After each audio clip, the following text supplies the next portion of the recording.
Marriage is one of the biggest commitments you'll ever make. Entrepreneurship is one of the hardest journeys you'll ever take. And when you choose to build a business and raise a family at the same time, you face challenges most marriages never have to navigate. We know because we've lived it.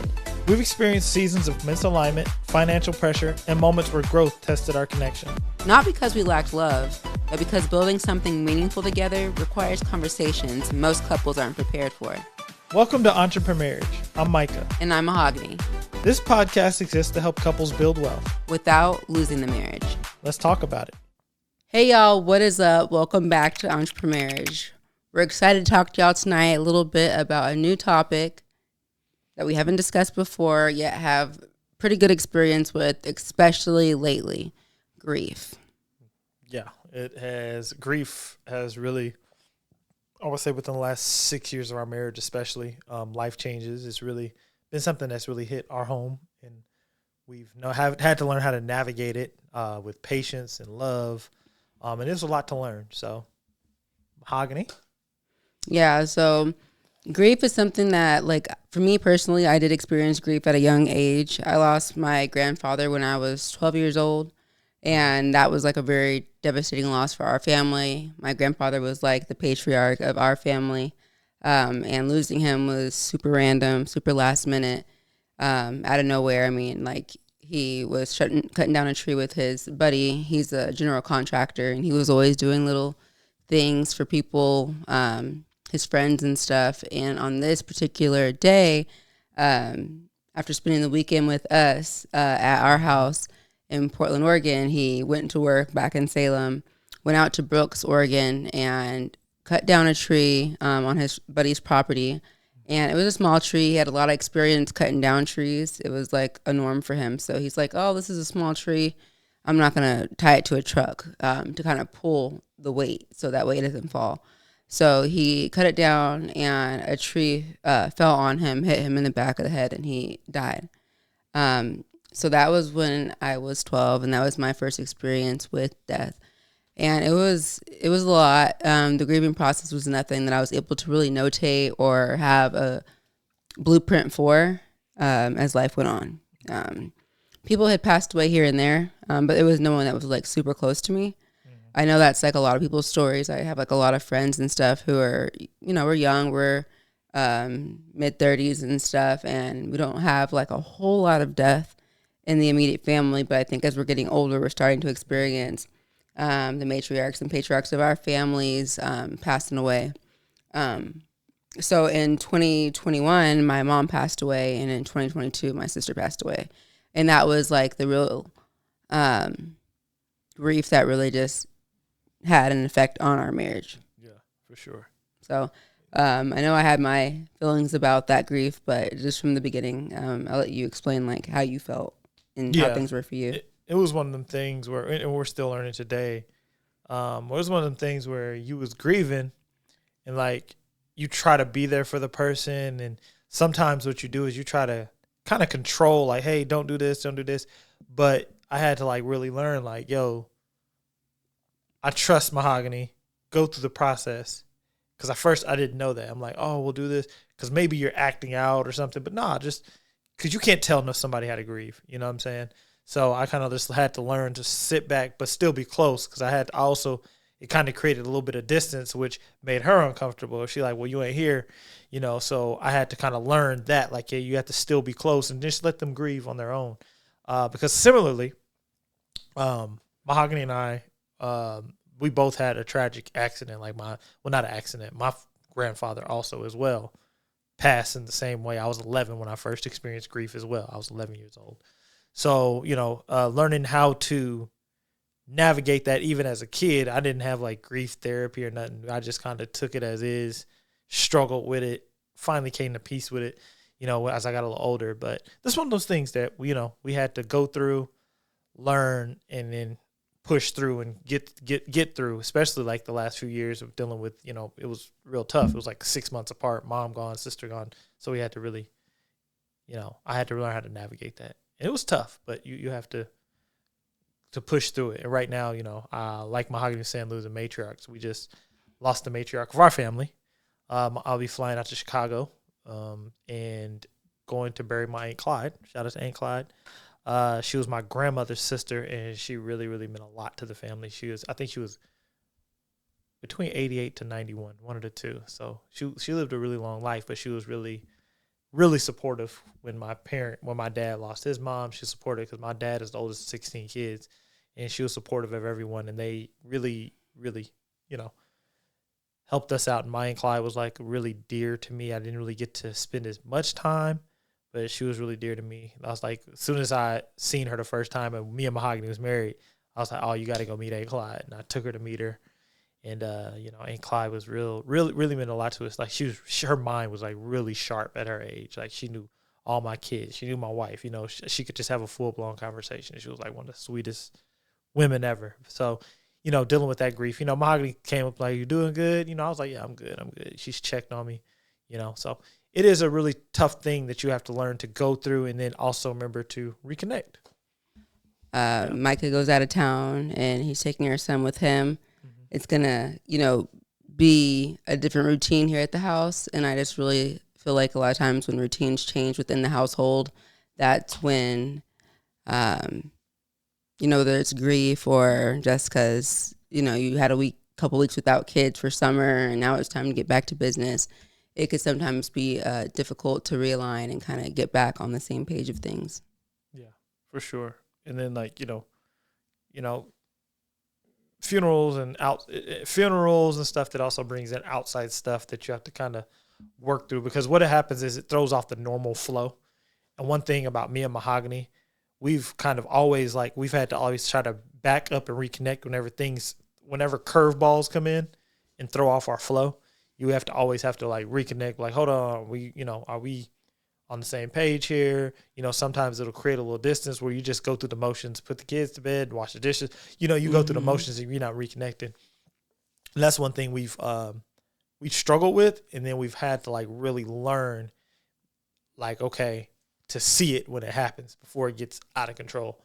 Because that's the thing too. You have to know y'all weaknesses in y'all marriage too. Okay, where do we sometimes fall short?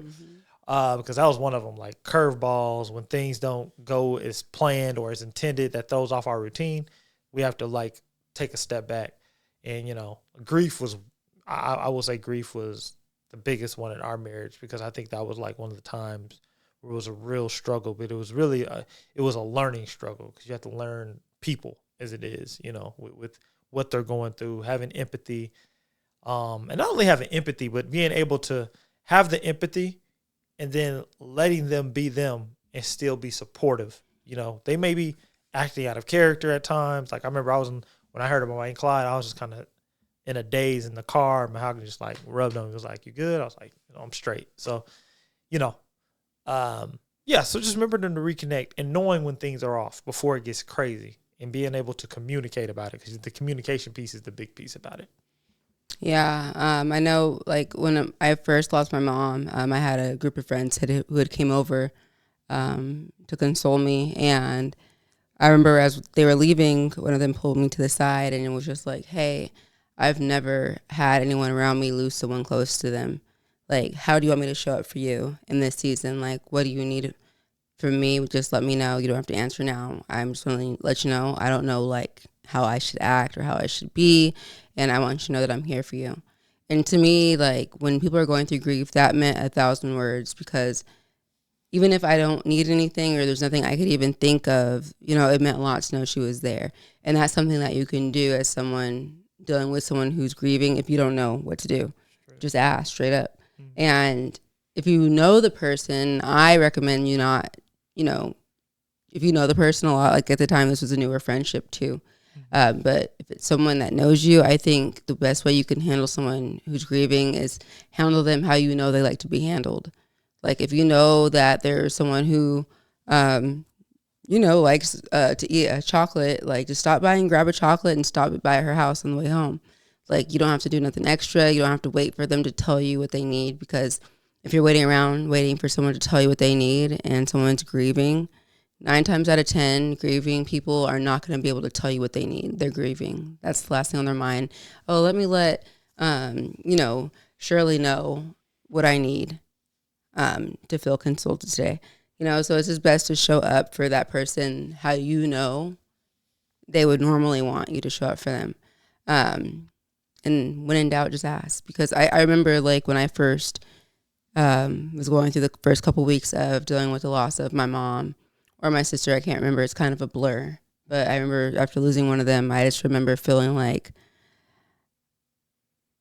you were like not showing up for me how I wanted you to show up for me. And later on, when we finally got to the root of that issue years later, like a year and a half later of getting to the root of the issues, it's like he was showing up for me how he, thought he should in a way of protection or safety. And when people are going through stuff like that, unless they're really putting themselves in danger or harm, let them just be. Like, let the grieving people be. Do what makes them happy. Like, almost like whatever I want to say, kiss their butt almost. Like, if not, then just back up. Leave them alone. Because when people are grieving, you can't tell them how to grieve. You can't try to guide them or direct them, especially if you've never grieved yourself. You can't tell someone how to grieve, especially if you've never had that type of loss. And even then, because people are all individuals and we never know how people take things or how they're going to react. And everyone's on their own journey and go at their own pace with grieving. There are similar signs in grief, but it's always going to be different. And even us as individuals, we don't know until we go through it. And so like with you having this recent loss of your aunt, Clyde, it's like you don't even know how you're going to react. You don't even know how you're going to feel on a day-to-day. It's still the first, like, not even a whole week yet. It's still, like, very fresh. So, I'm going to check in with him to try to let him be happy and comfortable. That's what I've been trying to do because I know, like, no matter how old someone was, grief is a tough one. It is. It is. And, like, you actually touched on a very important topic. You said I was showing up for you how I would want someone to show up for me. That is actually a very important piece of marriage in general, because if you read the book, The 5 Love Languages, that is where a lot of people go wrong in marriage. They show their love language to people that they want most instead of having a conversation. What love language do you need most? And I'm going to give it to you, and vice versa. So I think that is a huge part of it, is showing up for people. What's the new golden rule? The golden rule used to be treat others how you want to be treated. Instead of now is treat others how they want to be treated. And that's really what it comes down to.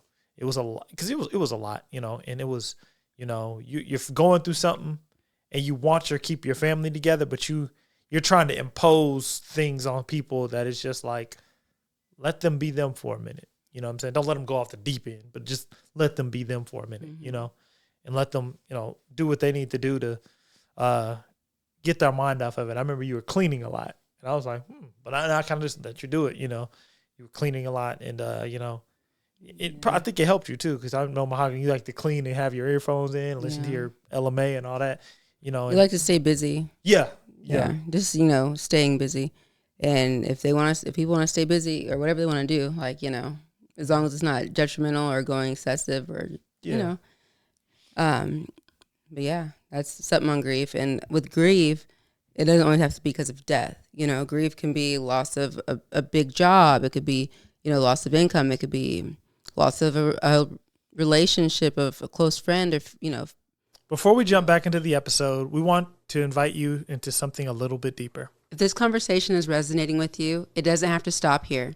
We continue these discussions daily inside of our private Facebook group. It's called the Entrepremarriage Community, a space where couples talk openly about marriage, money, leadership, and entrepreneurship.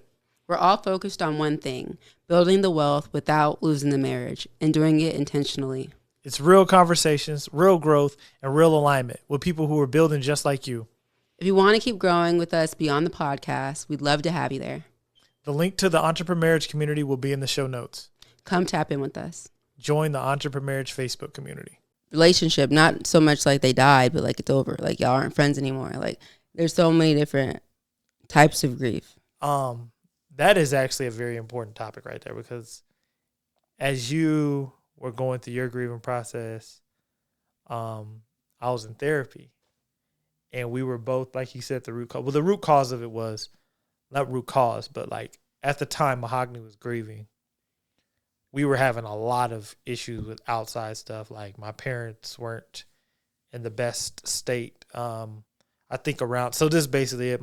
Mahogany's grieving. She lost her mother and her sister. My parents were their relationship was rocky, but my father was diagnosed with cancer. And then it was just like a lot going on. And and what I did was I kind of blanked out everything that was going on with my parents. And then I kind of focused on Mahogany to a point of I was focusing on making sure you don't do this, don't do that. You know what I'm saying? Trying to keep you, make sure you stay on this path that you're just hyper-focused. Yeah, hyper-focused where you're just not, but I'm not allowing you to be you because I'm trying to. So then it was just a lot going on. So when you're going through those things, man, I remember my therapist said that. He said, you're not grieving what your parents are going through. And he was like, you're really just kind of blanking that out. And then everything's really taking a toll on you. And I was like, damn, that shit hit. That stuff hit, my bad. That hit. And I was like, dang. And I was like, dang. And I remember I just had like a breakdown. Like, dang, I'm going through a lot. I ain't really processing it. So yeah, grief. I'm happy you brought that up because that was one thing he said. You can grieve more. Grievance is more than just death. And when hit me, I was like, whoa. And I was really going through some stuff. You were going through stuff, and we were grieving at the same time. I just didn't know I was grieving. So yeah, you have to check those things. Having that outside factor to help you out too helps. Yeah. Marriage mentors. I'd say any like life changes that happen, like check yourself, like you said, like how am I feeling? Am I grieving that loss? Am I grieving my past? Am I grieving my old XYZ, whatever it is? If something major in life switches, because sometimes you don't realize you're grieving. And if you don't have people in your life who will call you out of it, it's easy to kind of get stuck in it. I know like for me, I was really hyper aware of my grieving process only because I intentionally checked myself into therapy. I intentionally started going to grief share, but I had people around me who were like, I think you're struggling. You should look into therapy. And that's when it was just like light bulb goes off. Actually, I think it was our marriage mentors, Mavis and Emmanuel. Shout out to Mavis and Emmanuel. Yeah. I remember Mavis was like, Mahogany, I think you should look into some type of therapy. Like you're grieving hard.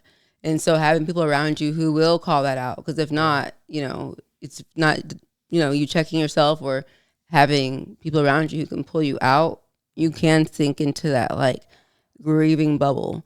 But, when she, said that to me, it's not like, hey, don't grieve like this. It was like, hey, add this to what you're doing. Yeah. Add this to your routine, and this will help you. And to me, and she's a therapist, so I'm sure she knows like techniques and stuff that you should approach people when they're going through grief. But doing those things definitely helped me go through grief. If I was gonna do anything different with grief share and therapies and the things, would be like having you come to grief share with me. Okay.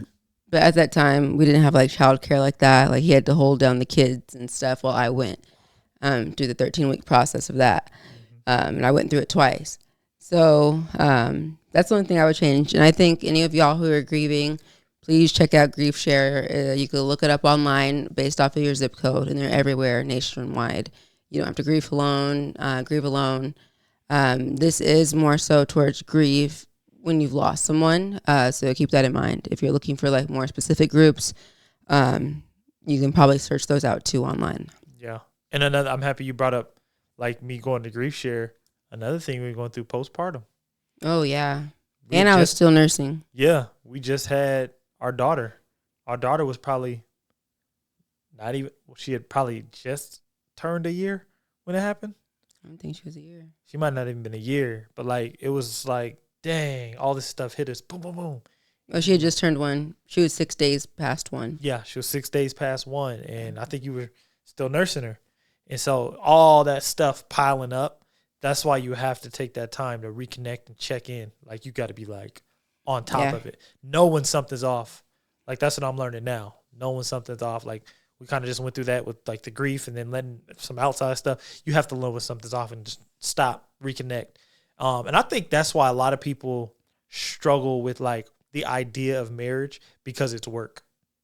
And most people, they live life by default instead of by design. They don't put in work for stuff that they want. We were at church today and the pastor was talking about that. He goes, man, we sometimes falter in our faith because you're just stuck and not moving. And then on the ride home, I was like, yeah, I need to go ahead and get my real estate license because I'm stuck. Like, I'm doing stuff, but like I had like 3 people hit my phone today all about real estate stuff. I can help them, but if I have my license, I can help them in a way different way. And I'm like, let me start pushing that way. And then, push some things and get further along. But sitting in stuckness, man, it makes you faltering, like your faith, your visions, your goals. You got to start moving forward, And I do a lot of stuff and move forward, but like take the big thing. Was it eat that frog? Mm-hmm. Go for the big thing, And even with grief as well. Like, you're right. I should have probably, it was hard. We were solo dolo out here. And, but yeah, it was a lot. It was a lot. But check those things, man. And those seasons, those will make you, like, if you get through those seasons of marriage, man, you come out strong on the other side. Come out strong. Yeah, it can definitely be hard getting on that side, but it's possible. I would definitely say, like, stay close to God within your marriage, stay praying together, stay rechecking in, even, through the enemy trying to divide, because he will. Like, he saw so many perfect opportunities within our marriage in that season to try to interfere or, like, mess with us. But I'm so thankful that we had that foundation of the Lord and, like, letting him be our rock and, like, really, like, turning towards him. And it wouldn't have happened had we not, like, kind of built that foundation ahead of time before we, like, I think actually past Dr. Pugh had a sermon at one point, is like kind of like setting yourself up before you need, something along those lines. So I feel like we, like, kind of set our foundation. We found our church home, we connected ahead of time. So we were already plugged in. So that way, when the crisis came, when, things got crazy in life, we still, like, we had a place to go plug back into, our church home, our family, our prayer life, our family meetings, and it all trickles into other areas. So shout out to God as well, because going through grieving ain't easy, and you need a foundation, you need a base, and people around you who will support you. Yeah, that goes to that steady moving. You got to steady be moving in a direction, because like you said, everything comes full circle. It's going to come to you when you need it, but you got to be steady moving. You can't be stuck in that cage. What do they say at Springboard? Suffer for 48 hours, then ask for help. That's like one thing we start to live by now. Suffer for 48 hours and ask for help. So. Yeah, and suffering for 48 hours could even look like within your marriage. After 48 hours of just noticing a change around you, like whether it be, some outside chaos that got into your household, or some type of financial conflict between the two of y'all, or issues with the kids coming up, and you notice something's off. Don't notice something's off for more than 48 hours of knowing, like, that's good. Something's off in the marriage right now. This is not normal for us. Like, something's off. I don't want this one to go long, but another thing is, watch what spirits you let in your house. I think that is a huge one, because grief carries a spirit. Other people who you allow in carry a spirit. I see why people be saging down their house, but I'm for real. I'm just being real, man. Like, I see what, like, you got to get certain energy out, but, like, you got to watch what energy you allow inside of your home. It has an effect. When you let the wrong energy in, it can, like, start to have its toll. So you got to, like, check people, like, who I'm around, what characteristics am I allowing around me, around my kids, around, especially in your house. So be very careful with that, because it could take its toll. Anyone who's been married long enough, they know what we mean. Like, watch what spirits you let around you, So this is a good episode. Well, we have enjoyed this episode. We hope y'all do too. We can't wait to talk to y'all again soon. Yeah. Remember, check us out on Instagram, TikTok, all that good stuff, Facebook. And thank y'all for continuing to tune in. If this conversation resonated with you and you want to go deeper, join us inside the Entrepremarriage Inner Circle on Patreon. You'll find the link in the show notes. And while you're here, make sure to subscribe to the channel and turn on notifications so you don't miss future episodes. You can also join our Entrepremarriage Facebook community. The link is in the description to keep the conversation going between episodes. Thanks for watching. Until next time, keep building wealth without losing the marriage.